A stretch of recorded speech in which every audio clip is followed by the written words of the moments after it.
Take off সাধারণত এটি একটি ভার্ব, কিন্তু আমরা যখন কোনো একটা ইংলিশ সেন্টেন্স তৈরি করতে যাই, কখন এই ভার্বটাকে আমরা ইউজ করব এবং কিভাবে কোন সময়গুলোতে ব্যবহার করব আমরা এটা বুঝতে পারি না। তো চলুন শিখে নেই। যেমন আকাশে প্লেন উড়ার ক্ষেত্রে আমরা ব্যবহার করতে পারি। নাম্বার 1, এই প্লেনটি আকাশে উড়াল দেবে ঠিক 10টার সময়। This plane will take off at 10 PM। Number 2, হঠাৎ ভাইরাল হয়ে যাওয়া মানে হঠাৎ ফেমাস হয়ে যাওয়া।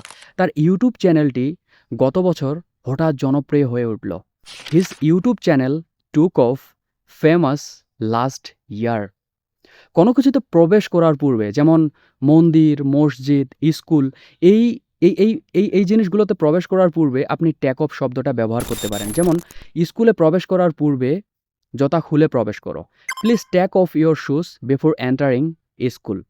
Please take off your shoes before entering this temple.